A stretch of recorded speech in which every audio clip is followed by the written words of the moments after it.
What up, everybody? This is going to be a top 6 Crucible defense video. This is the first video chosen by the Patreon. I put up a poll, asked, do you want Crucible offense or defense?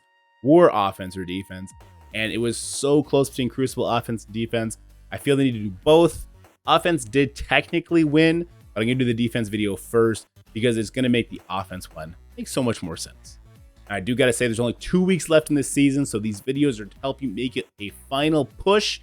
And I feel like I'm qualified to help you do that because I have been able to climb from like the mid 100s all the way up to rank 16, eyeballing that top 10 spot. And I've done some 10 million punch-ups, some 8 million punch-ups, and I am looking to break my way in there. So without further ado, let's go ahead and get into it. And we're going to start this off with number 6, which I think is going to surprise you. So coming in at number 6, we have the Young Avengers. I know you're probably thinking, Dorky, you're crazy. I need my Young Avengers to beat Wakanda. I need them to beat Infinity Watch. But this team is very inefficient, and efficiency is huge this season. There's like 3 different types of players we're going to talk about in the next video. But Young Avengers kind of shoot themselves in the foot in the efficiency category. But they do shine on defense because they have this crazy RNG factor. And it's in the passives of Squirrel Girl and Kate.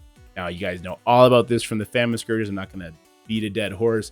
Basically, trigger points of health in the Young Avenger members make Squirrel Girl heal and get speed, and then make Kate give blinds and slow. And what it does is somebody's trying to set up the perfect kill, and all of a sudden Kate blinds the target that they needed not blinded. Squirrel Girl heals everybody up, and then the enemy's fighting from behind, and that causes issues. So Young Avengers have this RNG factor that make them tough. Everyone has them super big. They demand respect, and I've seen them pull wins off even at the highest levels. Now, they do have some counters. I'm not going to get into that because we'll talk about that in the next video. But in short, Uncanny, A-Force, and Secret Avengers can all be used to topple this team. So let's go ahead and work our way over to number 5. And coming at number 5 is probably a team that you may not have seen where you're at. So maybe this is going to be the gem that helps you the most, because this team did help me the most. I'm calling the Underworld Zemo team. I might as well call this the Zubin team because this is his brainchild. And I think I've gotten either 3 or 4 wins in my last 6 Crucible matches with it, which is pretty impressive when you consider the type of opponents I'm facing. Now, the elephant in the room, it does rely heavily on Mr. Negative, who I have as a striker here, just because I'm blocking that. The real power of this team, though, is that it doesn't rely on anything this season. So this team, look for it next season, because I don't know the room bonuses, but I have a feeling these minion-centric characters that we have here might be getting some love. So look for them. Maybe look for a minion room next season. We'll see how that goes, but they're going to have some staying power. Now, where does this team shine, or why does it shine? Oddly enough, it shines because of Red Skull, who I do have as a choice between Green Goblin or Red Skull, but Red Skull really elevates his team. And you don't need to have him build at all. It's just his special. Giving speed bar to himself and allies 30% is a huge amount. And why that's so important is because a character like Taskmaster, who's sitting at 120, is tied with characters like Captain Sam and Shang-Chi. And that's a very common team people like to bring in there because, you know, Kestrel stops the Kingpin passive, which is cool. But Zemo gives speed to Red Skull gives speed to everybody else. And all of a sudden, it's Kestrel against the world. And if you have this team built big enough, Kestrel's not enough. I've seen people lose 200k punch downs against this team just by getting caught off guard by a big Taskmaster popping off. Kind of crazy. But again, we'll talk about the teams that beat this. In short, though, Wakanda demolishes it. Uncanny can absolutely beat it. And Secret Avengers is kind of a trap for them. So let's head on over to number 4. Now we're getting into what I think people are very familiar with. Hero mutant teams, but we have a little bit of variations I think you guys are going to enjoy. But only put one of these teams up. Don't stack your defense with hero mutant teams. They have very established counters, and they're very useful on offense for certain attacks against certain teams, which again, we'll talk about in the next video. Why are hero mutants so good? Well, of course, the Age of X rule. Again, we're so far into the season, I don't need to spell this out for you. Hero mutants go burr. They do a lot of damage. They don't really get hit by debuffs, and they stop revive ones from occurring, which is huge. So I'm looking at this Dad Bros Death Seed / Marauders / Brotherhood team. Basically, all it is we're trying to jack our Magneto speed bar up.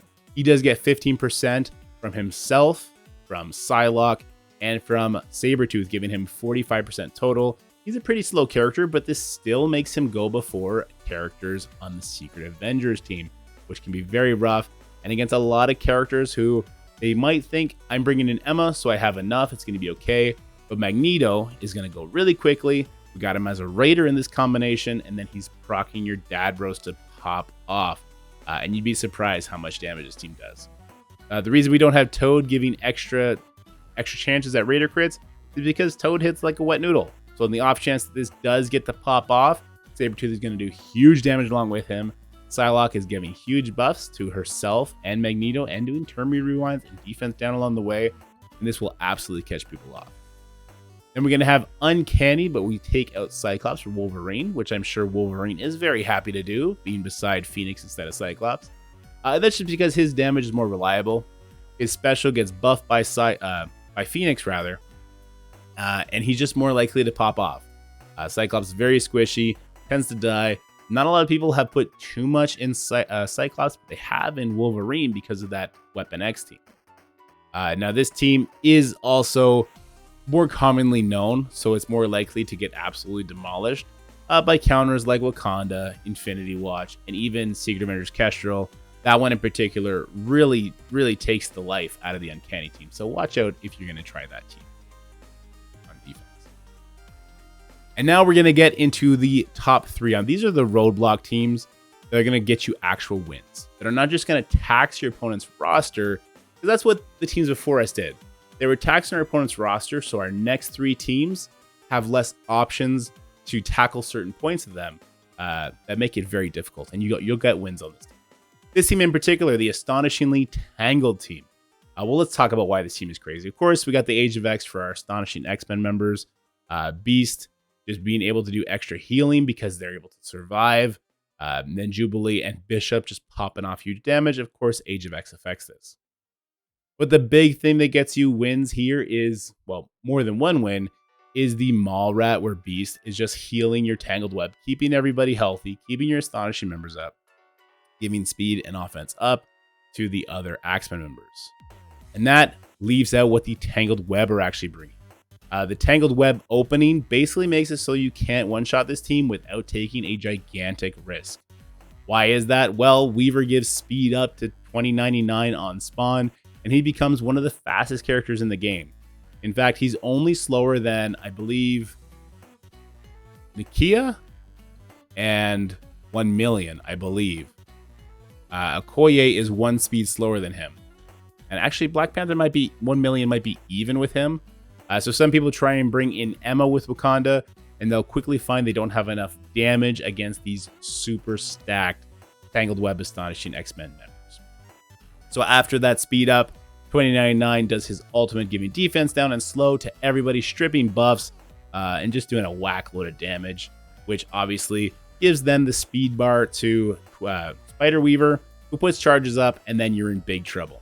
So is this team invincible? No. Infinity Watch can one-shot this. It gets very sketchy, though. They obviously don't get the revive. They can get in trouble getting blinded. But if they are able to stun the Spider Weaver, Gamora can very likely one-shot Beast with her ultimate, even with that Age of X damage reduction. Then she can get a reset on Spider Weaver. But super risky against very, very well-built Tangled Web team.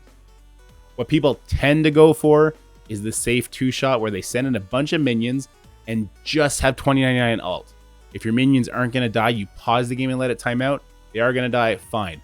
But you cannot let Spider Weaver take a turn, otherwise she's going to get charged. I don't know why I'm talking about this. We'll talk about this in the next video.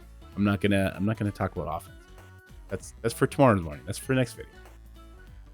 So heading into number 2, I call this team R-Hold, which is really just Red Hulk with Darkhold.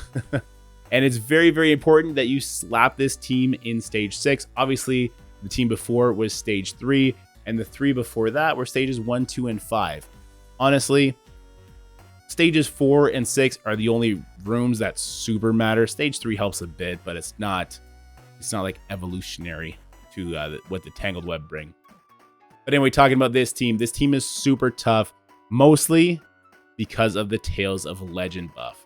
Yeah, Tales of Legend actually overdoes Age of X. Like, putting Unlimited Rogue in here is nowhere near as good as putting Red Hulk and Morgan in here, even though Rogue double dips. So, Tales of Legend, the legendary characters gain 3 turns defense up, safeguard. On turn, they clear all negative effects. Unless they have a trauma, they will clear their own stun, they will clear their own ability block, and they will still take their turn, gain speed up, do huge damage, and just demolish you. And the reason this team is so much better than just full Darkhold or full Gamma, to the point where it's worth basically saying the rest of my Gamma is going in the garbage, they're just not usable, is because Red Hulk, he gets that passive from Tales of Legend where he gets the defense up and safeguard on spawn, but his passive, like his kit's passive, unlike in War, can proc on every single battle. So when he takes 5 hits, he needs to take the hits, which is why he's positioned in one of the 3 middle slots, presumably beside Wong. Once he gets hit 5 times, he's going to pop off with that ultimate, which is going to put battlefield effects on, and that's a rough time for your team. I can't tell you how many matches this team has actually made me win. So what can you do to beat this? You can unlimited it. I've seen people lose the unlimited matchup. It's not super complicated, but there is like a what do I do at this exact moment, which we'll talk about in the next video. You can attempt to 2-shot this, but this is super dangerous, and it almost demands an Infinity Watch burner attack. Because when Red Hulk uses his special with that 50% additional damage, he just destroys people. It takes the Infinity Watch with that defense up and safeguard to be able to survive long enough to pull the Morgan special. But even that's not enough. You almost have to go in with Dormammu and Undying and try and have this team kill themselves. But if your Hela just gets destroyed out the gate, you instantly lose this. This is what I consider a roadblock team. There's no great answer to this besides Unlimited, and that's going to lead us into our number 1 team on defense. And our number 1 team on defense is going to be, the Unlimited X-Men. A big reason for this is because of the room previous we were just talking about. By having both of these teams on defense, you are a defense roadblock juggernaut. And if they have Unlimited on offense, they need to decide which team they want to one-shot and which team they want to struggle session through. But a big mistake people make when they put Unlimited on defense is they put Phantom X on the bench. You do not want to put Phantom X on the bench. His passive, giving the dodges, counters teams that are going to try and come in and pop off the gate, like Secret Avengers, like Eternals. The fact that you're like Sharon's not going to be able to hit one of the targets because they're dodging is very big. The fact that Cersei's not going to be able to turn meter rewind because they have dodge, very, very big. But why is this team so impressive? Well, Age of X, of course, we beat that like a dead horse. And then the Unlimited. But stage 4 is where this team just becomes a problem. So in the end of turn, global heroes gain offense up. All these characters are global heroes, but most importantly, Gambit's a global hero. The Gambit getting that offense up in between all of his turns, so his pings are just going crazy, is a huge problem. This is almost an unclearable room unless you get near perfect RNG or you mirror match it. And you can cause problems on the mirror match by bringing in characters like Kingpin, Red Guardian, or Drax. I'm suggesting you drop the Dazzler, but you could just as easily drop the Sunfire. I prefer dropping the Dazzler though, because if this is not going to be mirror matched up, it's likely they're going to throw a burner attack at it. And in that burner attack, Dazzler's at the very least going to just whiff her ultimate. And after that, she does have a turn meter rewind blind.